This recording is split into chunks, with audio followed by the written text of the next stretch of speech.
औलाद की तरबियत की अहमियत को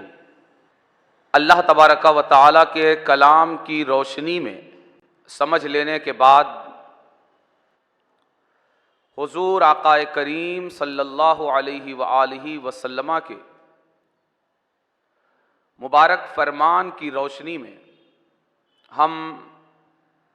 इस अम्र के मकाम और मर्तबे और इसकी अहमियत को जानने और समझने की कोशिश कर रहे हैं। औलाद की तरबियत ये दर हकीकत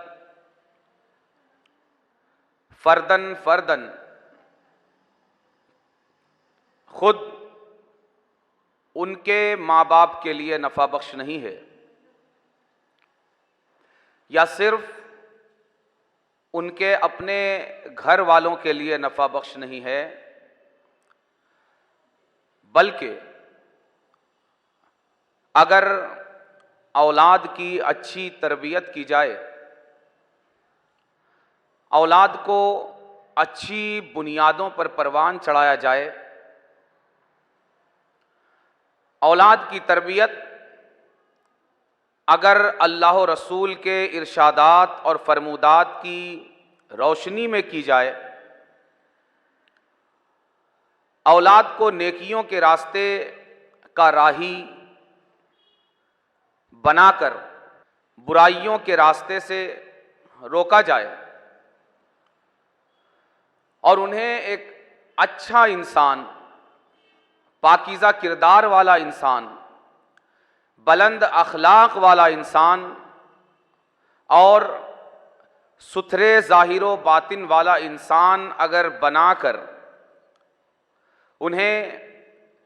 इंसानी मुआशरे में बिलुमूम और इस्लामी मुआशरे में बिलखुसूस परवान चढ़ाया जाए, तो ऐसी औलाद और औलाद की ऐसी तरबियत सिर्फ उनके माँ बाप ही के लिए नहीं, सिर्फ उनके घर वालों ही के लिए नहीं, सिर्फ उनके अहले महल्ला अहले शहर ही के लिए नहीं, बल्कि हकीकत में ये एक पूरी उम्मत मुस्लिमा के लिए नफ़ा बख्श और फ़ायदा मंद अमल है, इसलिए कि उम्मत का वजूद अफराद से मिलकर ही होता है। हम जब एक घर की तामीर करते हैं तो वो घर हमें बज़ाहिर देखने में बन जाने के बाद अपने आप में एक इकाई नजर आता है, एक मुकम्मल इकाई। लेकिन अगर हम इस घर के तामीरी सफर को रिवर्स गियर में लगाकर अगर हम देखें तो हमें पता चलेगा कि ये घर अपने आप में तन्हा जो आज एक मुकम्मल इकाई नजर आ रहा है, ये बेशुमार ईंटों की बेशुमार इकाइयों से मिलकर इस खूबसूरती के साथ तैयार हुआ है और हुस्न जमाल की ये खूबसूरत तस्वीर आज जो हमारे सामने इस खूबसूरत घर की शक्ल में मौजूद है, इसे खूबसूरती देने, इसे हुस्न जमाल देने, बल्कि इस पूरे घर को वजूद में लाने में एक एक ईंट का, बल्कि रेत के एक एक जर्रे ने अपना किरदार अदा किया है, तब जाकर यह खूबसूरत इमारत हमारे सामने आई है। इसीलिए जब इस मुआशरे और इस उम्मत का कोई एक बाप या कोई एक माँ अपनी औलाद की अच्छी तरबियत, दीनी तरबियत और इस्लामी तरबियत करती है, तो सिर्फ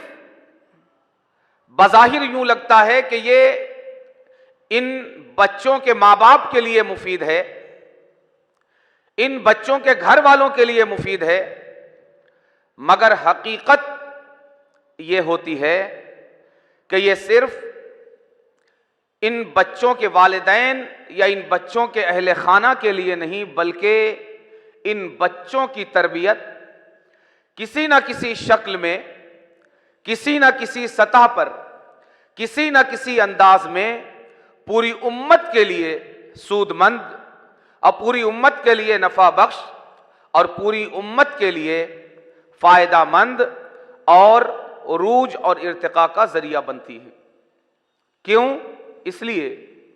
कि जिस तरह एक खूबसूरत घर ये ईंटों की इकाइयों के बगैर वजूद में नहीं आ सकता, इसी तरह उम्मत के अफराद के बगैर उम्मत वजूद में नहीं आ सकती। लिहाजा उम्मत का वजूद ये उसके अफराद के जरिए है। अब अगर इसके अफराद बाअखलाक होंगे इनफरादी तौर पर, तो उम्मत भी मजमूई तौर पर बाअखलाक होगी, इसके अखलाक का लेवल भी बुलंद होगा। और अगर उम्मत इनफरादी तौर पर फर्दन फर्दन इसके अफराद ये बाकिरदार और अच्छी सीरत वाले होंगे, तो पूरी उम्मत मजमूई तौर पर भी बाकिरदार और अच्छी सीरत वाली होगी। और अगर इनफरादी तौर पर इसके अफराद की अखलाकी सूरत हाल बेहतर नहीं होगी, इनका किरदार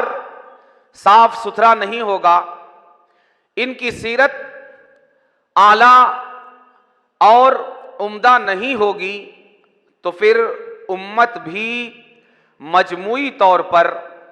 आला किरदार और बुलंद अखलाक वाली नहीं हो सकती। इसलिए कि उम्मत का वजूद ये इन्हीं अफराद से है। अफराद जैसे होंगे वैसी ही उम्मत तैयार होगी। जिस तरह अगर हमें चाय अच्छी बनानी है तो हम उसके लिए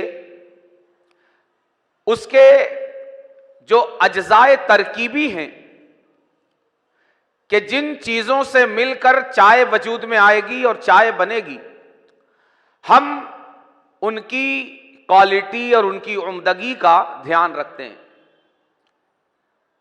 अगर हमें चाय अच्छी बनानी है तो हम चाय से पहले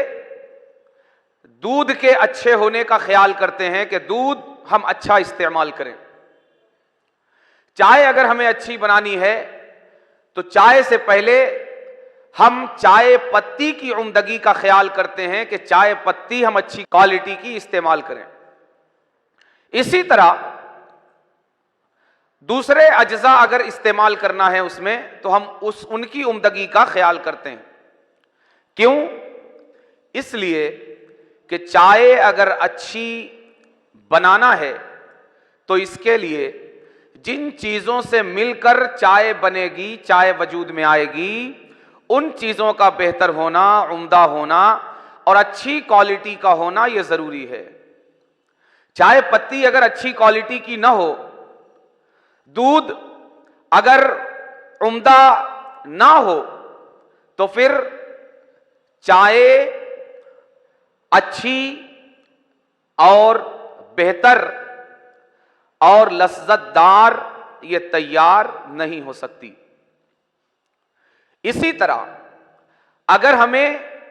इस उम्मत को एक अच्छी उम्मत बनाना है, इस उम्मत को बुलंद अखलाक वाली उम्मत बनाना है, इस उम्मत को बुलंद और उम्दा किरदार वाली उम्मत बनाना है, तो हमें इस उम्मत की इमारत में एक एक ईंट जो काम में आ रही है, यानी एक एक फर्द, एक एक मुसलमान मर्द, एक एक मुसलमान औरत की हमें अच्छी तरबियत करनी पड़ेगी। उन्हें उम्दा और बरतर अखलाक पर परवान चढ़ाना पड़ेगा। उनके सीरतो किरदार को नबवी सीरतो किरदार में इस्लामी सीरत व किरदार में ढालना पड़ेगा। जब ये उम्मत की इमारत में काम आने वाली एक एक ईंट, एक एक मुसलमान मर्द और औरत अखलाकी एतबार से अपनी सीरत, अपने किरदार और अपने ज़ाहिर व बातिन के एतबार से आला मेयार पर परवान चढ़ेंगे, तब जाकर इज्तिमाई तौर पर यह उम्मत तरक्की के रास्ते की मुसाफिर बनेगी और उरूजो इर्तिका इसका मुकद्दर होगा। इसलिए हम जब अपनी औलाद की तरबियत करें तो हमें यह पहलू भी जहन में जरूर रखना चाहिए कि हमारी औलाद की तरबियत सिर्फ हमारी अपनी औलाद की तरबियत नहीं है। हमारी औलाद की तरबियत सिर्फ हमारे घर के चंद अफराद की तरबियत नहीं है। हमारी औलाद की तरबियत सिर्फ हमारे कराबतदारों, हमारे रिश्तेदारों के लिए नफा बख्श नहीं है। हमारी औलाद की तरबियत सिर्फ हमारे महल्ले वालों और हमारे शहर वालों के लिए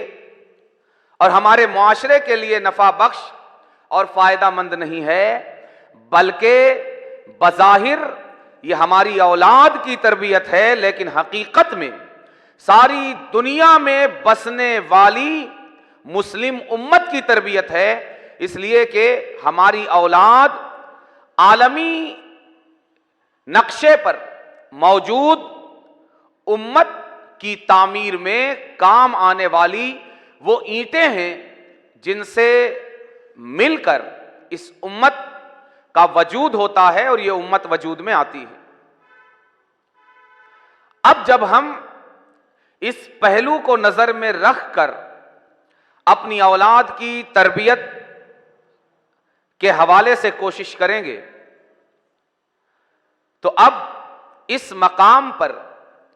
हमारी औलाद की तरबियत के हवाले से हमारी जिम्मेदारी कितनी बढ़ जाती है, यह आप खुद गौर करें कि अब सिर्फ हमें अपने भले के लिए अपनी औलाद की तरबियत नहीं करना है। हमें सिर्फ अपनी औलाद के भले के लिए उनकी तरबियत नहीं करना है।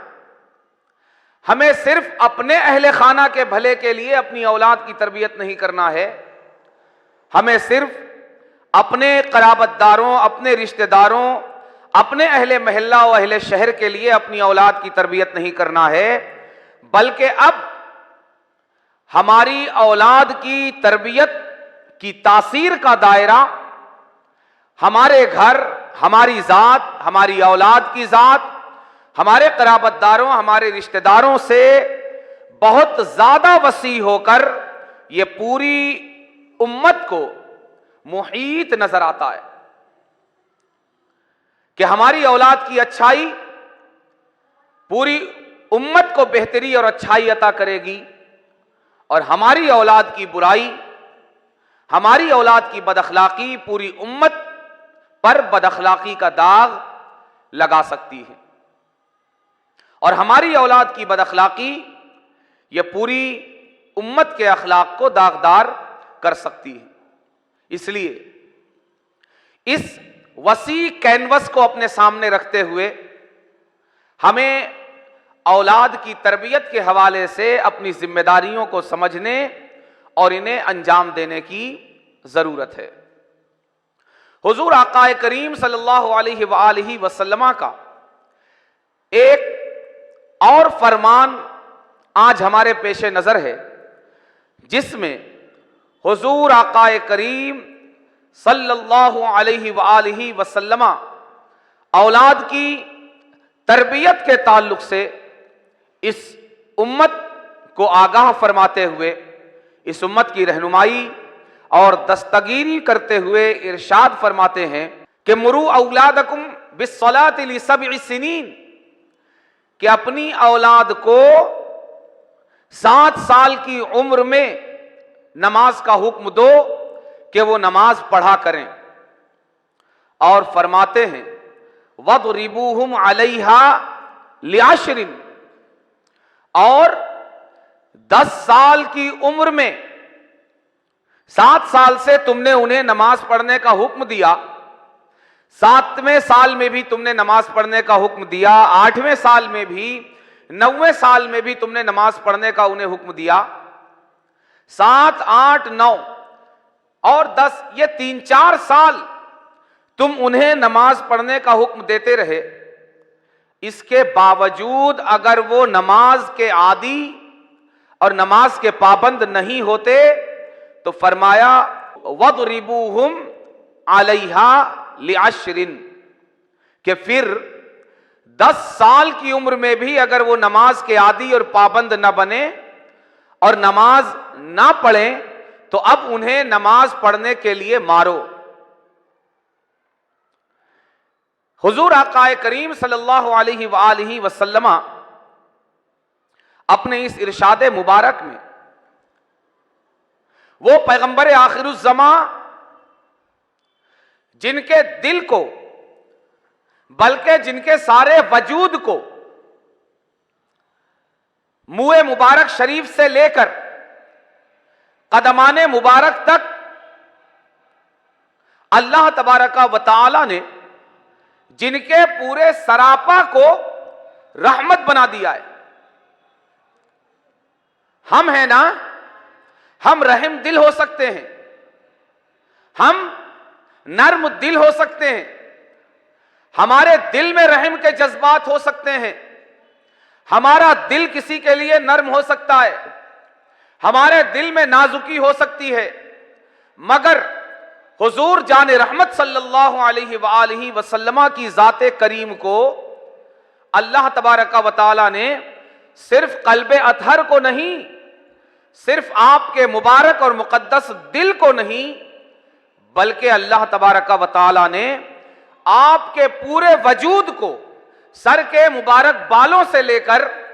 पैर के मुबारक तलवों तक अल्लाह तबारका व तआला ने आपको रहमत बना दिया है। यानी आपका सिर्फ दिल रहम दिल नहीं और सिर्फ आपका दिल रहमत नहीं, बल्कि आपके मुंह मुबारक भी रहमत, आपकी चश्माने मुबारक भी रहमत, आपकी पेशानी मुबारक भी रहमत, आपके दंदाने मुबारक भी रहमत, आपकी रीशे मुबारक भी रहमत, आपके रुखसारे मुबारक भी रहमत, आपके कान मुबारक भी रहमत, आपकी ज़बाने मुबारक भी रहमत, आपके दस्ते करम भी रहमत, आपके बाजुए मुबारक भी रहमत, आपका शिकमे मुबारक भी रहमत, आपका सीने अक़दसो अतहर भी रहमत, आपकी पुश्ते मुबारक भी रहमत, आपके कदमाने मुबारक भी रहमत, आपके तलवाहाए मुबारक भी रहमत, आपके नाखुने मुबारक भी रहमत। गोया के इस नबीए उम्मी पैगंबरे इस्लाम के सरापा का रोआ रोआ, जर्रा जर्रा, कतरा कतरा अल्लाह तबारका व तआला ने रहमत बना दिया है और इरशाद फरमाया है वमा अरसलनाका इल्ला रहमतल लिल आलमीन। ऐ हबीब मुकर्रम, सारी दुनिया के इंसानों के दिल में मैंने रहमत रखी है और उन्हें रहम दिल बनाया है, मगर ऐ हबीब मुकर्रम, मैंने आपके पूरे सरापा को रहम दिल बना दिया है और आपको सरापा रहमत बनाकर भेजा है और आपके पूरे सरापा को मैंने रहमत बनाकर इस कायनात में मबूस किया है। वो नबी उम्मी जिसे उसके रब ने सरापा रहमत बनाकर भेजा, वो नबी उम्मी, अगर हम गौर करें सरकार के इस फरमान में कि आज अगर हम तो सिर्फ रहम दिल हो सकते हैं, दुनिया की कोई भी मां कोई भी बाप अपनी औलाद के लिए रहम दिल हो सकते हैं, लेकिन हमारी रहम दिली का हाल क्या है? हमारी रहम दिली का हाल यह है कि हम दुनिया में औलाद के साथ शफकत और मोहब्बत के हवाले से मां बाप की मिसाल दी जाती कि औलाद के लिए मां बाप से ज्यादा शफीक, मां बाप से ज्यादा मेहरबान, मां बाप से ज्यादा उन पर शफकत करने वाला, उनसे मोहब्बत करने वाला कोई और नहीं हो सकता। आप जरा अंदाजा लगाइए कि मां और बाप जो सिर्फ रहम दिल हैं। जब इनकी शफकतों और इनकी मोहब्बतों का हाल यह है कि दुनिया औलाद के हक में इनकी शफकतों और मोहब्बतों की मिसाल देती है, तो आप अंदाजा लगाइए कि जो सारी इंसानियत के लिए बल्कि सारी कायनात के लिए सरापा रहमत बनकर तशरीफ लाया, जिसके बदन का एक एक उज़्व, एक एक हिस्सा, जिसका जाहिर, जिसका बातिन, सब कुछ अल्लाह तबारका व तआला ने जिसे रहमत के सांचे में ढाल दिया, इस उम्मत के हवाले से, इंसानियत के हवाले से और पूरी कायनात के हवाले से उसके अंदर मोहब्बतों, शफकतों, राफतों और रहमतों के क्या जज्बात होंगे। मगर ये रहमतें सरापा ज़ात जब औलाद की तरबियत के ताल्लुक से हमें डायरेक्शन देती है, जब हमें औलाद की तरबियत के हवाले से तालीम देती है, जब हमें औलाद की तरबियत का मकाम, उसका मर्तबा, उसकी ज़रूरत और उसकी अहमियत की तरफ हमारी रहनुमाई करती है, तो ये रहमते सरापा ज़ात हमें कुछ इस तरह ये तालीम अता फरमाती है कि 7 साल में अपनी औलाद को नमाज का हुक्म दो, 8वें साल में औलाद को नमाज का हुक्म दो, 9वें साल में औलाद को नमाज पढ़ने का हुक्म दो। यानी नमाज पढ़ने का बाज़ाब्ता हुक्म और बाज़ाब्ता उन्हें नमाज पढ़ने की तरफ बुलाने का आगाज 7 साल की उम्र से कर दो। 7वें साल में भी उन्हें नमाज की तरफ बुलाते रहो, दावत देते रहो, हुक्म देते रहो। 8वें साल में भी बुलाते रहो, हुक्म देते रहो। 9वें साल में भी बुलाते रहो, हुक्म देते रहो। मगर ये 3-4 साल का अरसा तुम उन्हें बुलाते रहे, शफकतों के साथ, मोहब्बतों के साथ, प्यार भरे अंदाज में तुम उन्हें नमाज की दावत देते रहे, नमाज की तरफ बुलाते रहे, नमाज का हुक्म देते रहे। लेकिन अगर ये 3-4 साल की मुसलसल कोशिशों के बावजूद वो अगर नमाज की पाबंदी के रास्ते पर ना आए, नमाज के पाबंद न बने, नमाज उनकी आदत का हिस्सा न बने कि जिस तरह उन्हें खाना खाने की आदत है, जिस तरह उन्हें कपड़े पहनने की आदत है, जिस तरह उन्हें अपनी दूसरी जरूरियात की आदत है, अगर इसी तरह नमाज के आदी न बने और नमाज की आदत उन्हें न पड़ सकी और वो नमाज की तरफ न आ सके, तो अब अल्लाह के रसूल जिन्हें उनके रब ने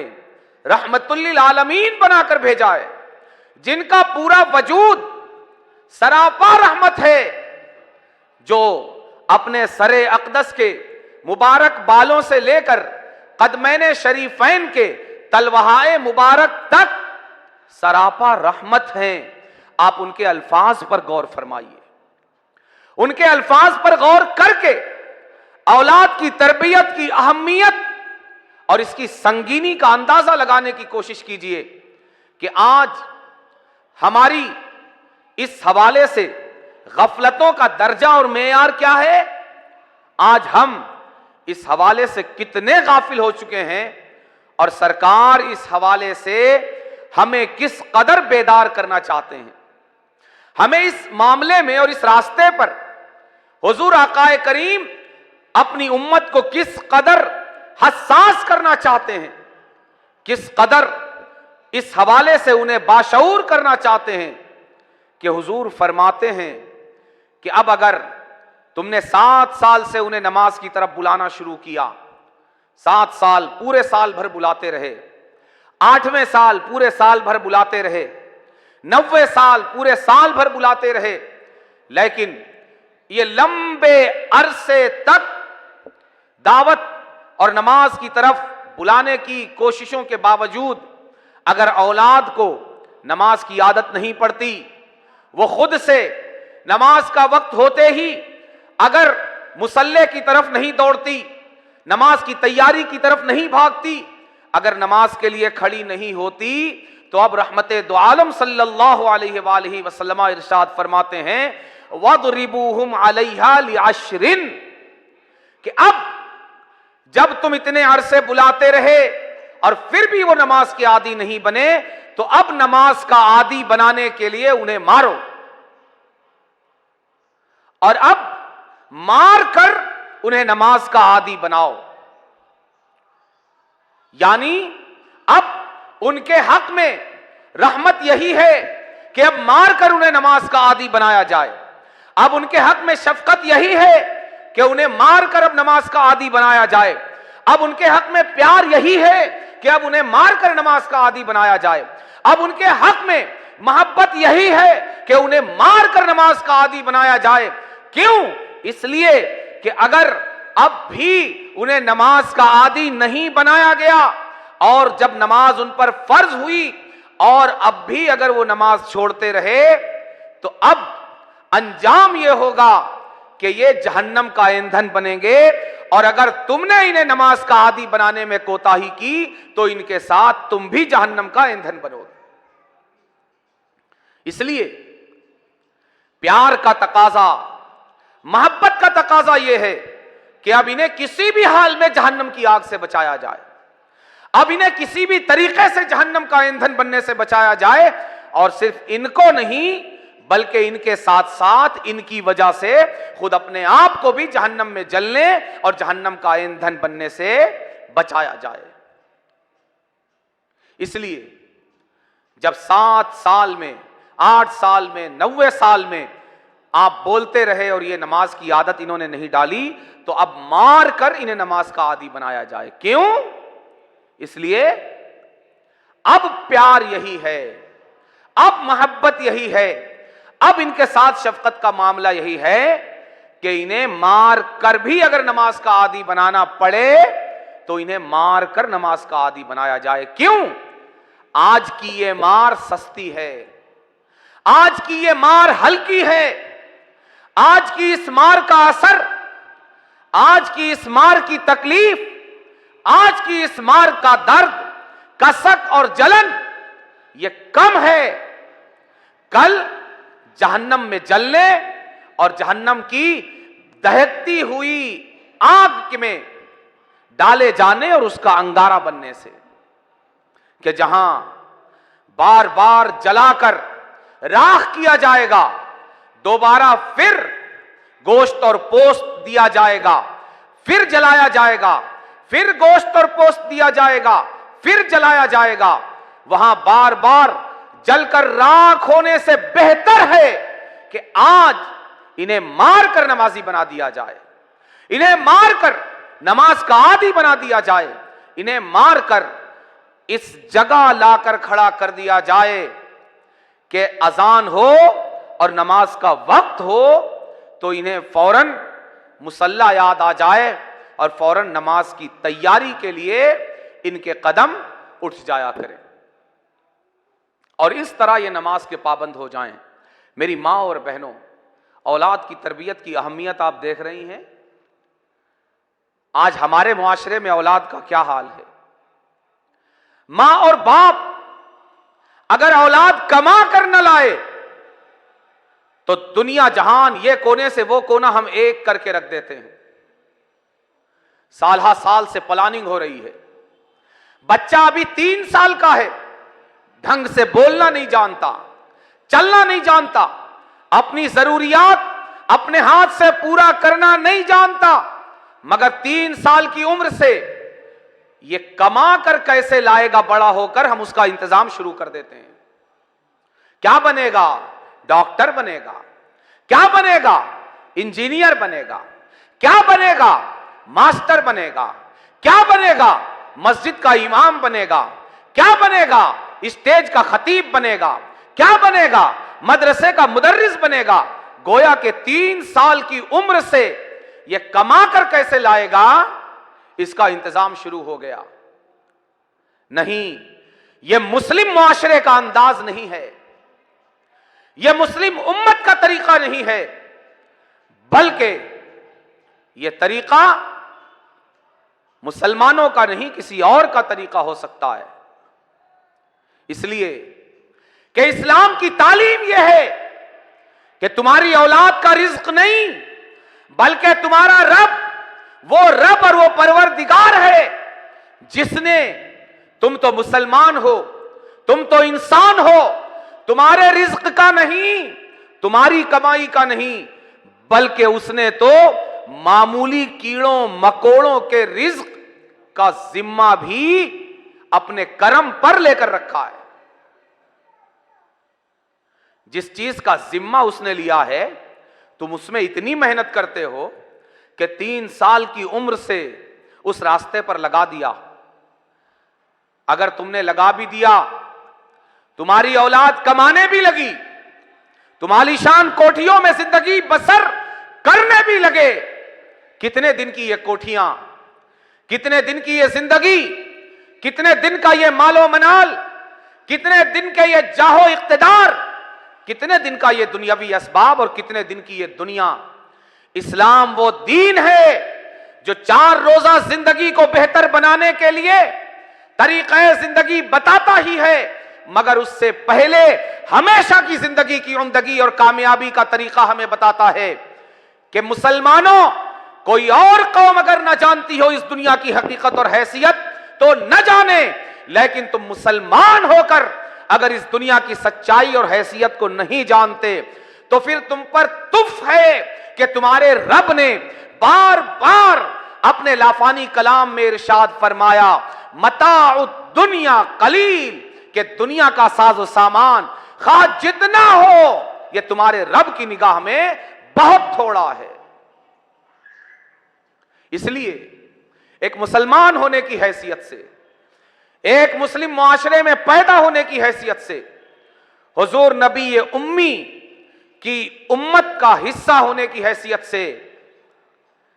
हमारा यह जो जहन बन गया है, अव्वल भी पैसा आखिर भी पैसा, औलाद अगर कमा कर न लाए, हमने तालीम को भी, इल्म को भी, इल्म जिसे अखलाक की बुनियाद करार दिया गया, अच्छे किरदार की बुनियाद करार दिया गया, अच्छे अतवार की बुनियाद करार दिया गया, हमने इल्म को भी पैसे कमाने का जरिया बना दिया। इसीलिए आज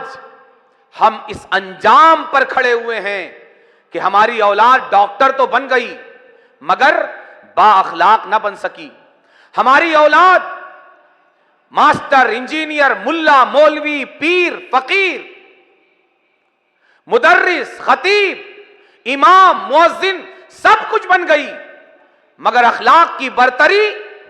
किरदार की उम्दगी और अतवार की खूबसूरती उनके अंदर ना आ सकी। वजह क्या है? बुनियाद जब हम बीज डाल रहे थे, उसी वक्त जब हमने 3 साल की उम्र में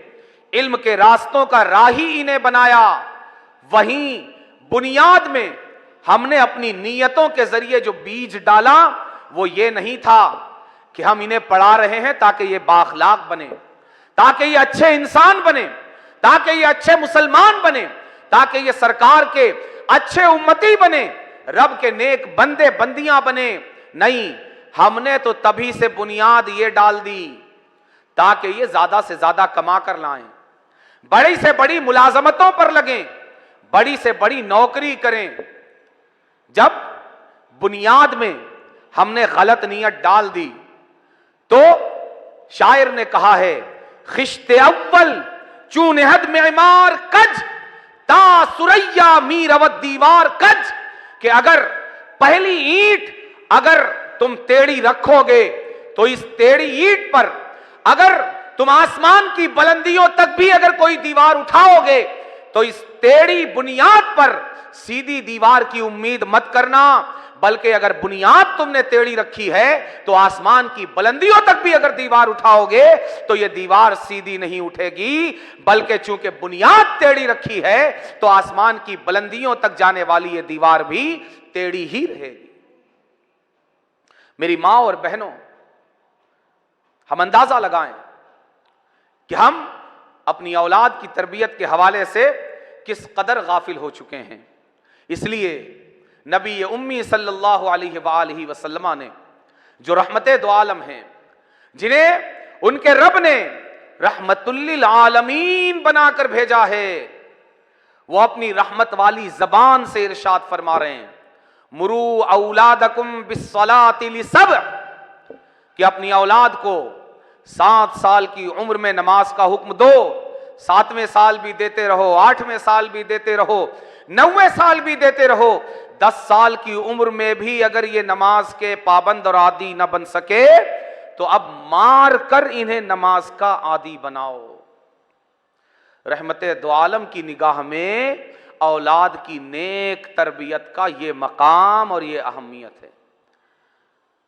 अब हमारा मुस्लिम मुआशरा, हमारी मुस्लिम माएँ, हमारे मुस्लिम बाप अपने अपने गरीबान में झांक कर देखें कि क्या वो इस लेवल पर अपनी औलाद की तरबियत का इंतजाम कर रहे हैं? क्या उनकी तवज्जुहात जितनी औलाद की तरबियत की तरफ होनी चाहिए, हुजूर आकाए करीम जिस लेवल पर हमें औलाद की तरबियत के हवाले से हसास बनाना चाहते हैं, क्या उस दर्जे पर हम अपनी औलाद की तरबियत के हवाले से हसास हैं? अगर हैं तो माशा अल्लाह सुभान अल्लाह, और अगर नहीं हैं, और यकीनन नहीं है, इसलिए कि ये पूरी दुनिया में मौजूद मुस्लिम उम्मत का नक्शा और मुस्लिम उम्मत की बदहाली की तस्वीर हमें चीख चीख कर बता रही है कि हम अपनी औलाद की तरबियत के हवाले से अव्वलन और फिर अंजाम के एतबार से सानियन इस उम्मत की तरबियत के हवाले से उस दर्जा हसास नहीं हैं जिस दर्जा इस्लाम और खुद हुजूर आकाए करीम सल्लल्लाहु अलैहि वसल्लम हमें हसास देखना चाहते हैं। अल्लाह तबारक व तआला हमें अपनी औलाद की तरबियत के हवाले से हसास होने और अपनी तमाम तर तवज्जुहात इस तरफ मरकूज करने की तौफीक अता फरमाए, और वो जिंदगी का मरहला जहां से हम इन्हें मुलाजिम बनाने के लिए कोशिश करते हैं, किसी कंपनी का नौकर बनाने के लिए कोशिश करते हैं, नोट छापने वाली मशीन बनाने की कोशिश करते हैं, उस जमाने से नोट बनाने की मशीन बनाने से पहले, किसी कंपनी का नौकर बनाने से पहले, किसी ऑफिस में मुलाजिम बनाने से पहले हम इन्हें नमाजी बनाने की कोशिश करें, हम इन्हें नेक आदतों अतवार वाला बनाने की कोशिश करें, हम इसे अच्छा इंसान और सच्चा मुसलमान कैसे आगे चलकर ये बनेगा, हम इसकी कोशिश करें कि किस तरह ये आगे चलकर अच्छा इंसान और सच्चा मुसलमान बनेगा। अल्लाह तबारक व तआला हमें अपनी औलाद की तरबियत के हवाले से पूरी तरह अपनी जिम्मेदारियों से ओहदा बरा होने और पूरी तरह हसासियत का मुजाहरा करने की तौफीक अता फरमाए। वमा अलैना इल्लल बलाग।